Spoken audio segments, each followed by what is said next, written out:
यहाँ पर आपको खबर देंगे। टांक में गुल इमाम पुलिस चेक पोस्ट पर मुसल्लह अफराद ने हमला कर दिया। फायरिंग से 500 पुलिस एहलकार जख्मी हो गए। मुसल्लह अफराद की फायरिंग से एक गाड़ी का ड्राइवर भी जख्मी हो गया।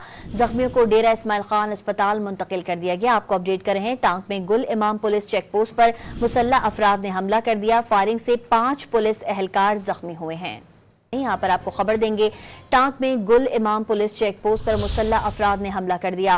फायरिंग से 500 पुलिस एहलकार जख्मी हो गए। मुसल्लह अफराद की फायरिंग से एक गाड़ी का ड्राइवर भी जख्मी हो गया।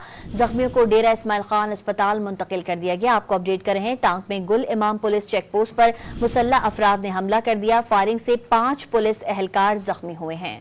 यहाँ पर आपको खबर देंगे। टांक में गुल इमाम पुलिस चेक पोस्ट पर मुसल्लह अफराद ने हमला कर दिया।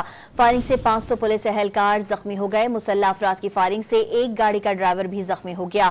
जख्मियों को डेरा इस्माइल खान अस्पताल मुंतकिल कर दिया गया। आपको अपडेट कर रहे हैं। टांक में गुल इमाम पुलिस चेक पोस्ट पर मुसल्लह अफराद ने हमला कर दिया। फायरिंग से 5 पुलिस एहलकार जख्मी हुए हैं।